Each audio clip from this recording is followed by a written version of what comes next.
I sat in my cruiser outside the jail, finishing my arrest notes, when I plucked a business card the man had given me from my citation book. It was a crowded little thing, listing half a dozen occupations he claimed proficiency in. My eyes scanned them, landing on the one in the lower corner, just as the dispatcher's voice crackled over the radio, asking me to call her ASAP. The word was midwife. In the gray, things rarely go as planned. This night was no different. It started under a bright yellow shell light at a small gas station that stayed open 24 hours. I was a young trooper working one of many night shifts that come early in a career. The call came in reporting a man in a long, dark, dirty trench coat and a wide-brimmed hat that made him look like he had just stepped out of a shadow. He'd been inside the convenience store for quite a while and had drawn some attention from the late-night cashier, who later told me a couple of customers left because he freaked them out, in their words. One of them mentioned Jeepers Creepers. The man reeked of alcohol and was just walking up and down the aisles, looking at items. I was the only one out that night, so it took me a little while to get to the scene, but I wanted to make sure the person was then able to get in their vehicle and drive away and avoid a potential pursuit. I pulled into the Shellmart parking lot and saw an old gray LTD parked on the far right side. As I slowed and stopped behind the car in the lot, a tall, unmistakable man walked out the doors and headed towards his vehicle. He glanced my way, eyes lingering calmly, then walked to his car and opened his door. He sat in the driver's seat. I stepped out of my cruiser and moved toward the open driver's side door where the man was fumbling for his keys. I introduced myself and I told him to show me his hands, which he removed from his trench coat pockets. I then asked him to step out of his vehicle and I requested some identification. He handed me a driver's license and pulled a business card from the small stack of them in his tattered wallet. I ran the man's information and tucked the card inside my jacket pocket without looking over it. I informed Mr. Grimm, as it were, that he had drawn some attention in the gas station with his odd behavior and strong alcohol smell. He told me that he had, in fact, consumed several beers, some of which were still in plain view in his floorboard and passenger seat. He had been going through a tough time and had decided to get out of the house and clear his mind. He drove around for a while and decided just to look around inside this store since it was pretty much the only thing still open in this part of the county.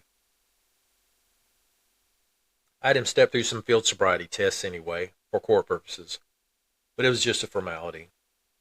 The smell of beer on his breath, his staggered gait, and all the empty cans in his floorboard and passenger seat were more than probable cause for an alcohol intoxication charge.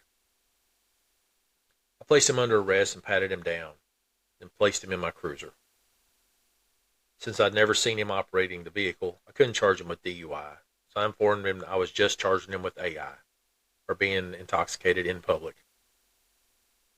He gave me no trouble at all, and he asked if he could leave his car there to keep it from getting towed. He said he would have a family member pick it up in the morning.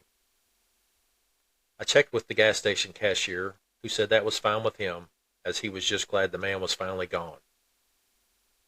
Mr. Grimm asked me not to lock it because he had lost that key that unlocked the doors. I then did a quick once-over of the interior, noting the number of empty beer cans that were present, and I checked for weapons in the glove box or under the seat, as those would definitely be taken with the vehicle left unlocked. Dispatch called for me on the radio and told me I needed to give them a call ASAP. I stepped back inside the booking area of the jail, and I had them call me there. When the dispatcher began talking, I noticed she sounded a bit rattled. She told me Mrs. Grimm had called Post's 911 line, frantic, asking if we had located her husband anywhere. She wanted to know if her husband had their baby with him.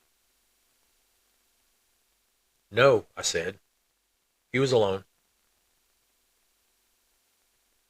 There was a pause on the line. She said, "Not a live baby. They're dead baby." It was in a shoebox. The words didn't make sense at first. Say that again?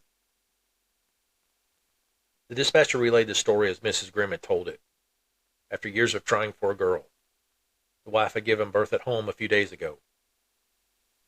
It was stillborn. Her husband, who claimed to be a midwife, tried unsuccessfully to reinsert the baby. In their grief and desperation, they buried the tiny body in their yard, wrapped it in a blanket, and placed it in a shoebox inside of a garbage bag. No hospital, no doctor, no record. Just them and their loss. She woke up to find her husband missing from bed and walked outside to the grave, thinking he may be out there grieving. To her horror, she found the grave empty. She said she hadn't been to a doctor since her husband told her he was a midwife. She didn't know what else to do. I told the dispatcher I'd given the car a once-over, but I hadn't located a baby, obviously, that I was not looking for in the first place. I said that it shouldn't be locked because he'd lost the key and that I would drive back up there to check it out. It was a long 10 minutes to get back to that Shell Mart. I drove back into the gas station parking lot and saw the large, beat-up LTD sitting there ominously in the dark. With immeasurable dread, I got out of my cruiser and approached the car thinking, please be wrong. Please be wrong. I opened the door and pulled the seat back forward. There it was. A dirty shoebox that was the size of a large pair of men's shoes. I slowly lifted the top of the box and shined my mag light, which revealed the tiny, doll-sized head of the baby, with its body covered in a small pink blanket. A couple of small baby toys were placed beside her on either side of her body. I took a moment and said a prayer for whatever I could think of in that moment, as I had a daughter who was around 6 months old, and it felt like a gut punch. I confirmed to dispatch that there was, in fact, a baby present in the car, and to contact the coroner. He responded shortly thereafter and took possession of the little one. That case haunted me. It still does. It's impossible to quantify the grief that comes with losing a child, and the choices people make in its depths rarely make sense to the outside world. His beliefs weren't mine, and his methods weren't legal. But standing there in that dark parking lot, looking at that tiny face in the beam of my mag light, all I could feel was a profound, hollow sadness. For him, for his wife, and for the little girl in that box who never got to be anything else. Some grief doesn't have a shape that fits inside the law. The gray is full of people like the Grimms. That's what makes it so hard to look away.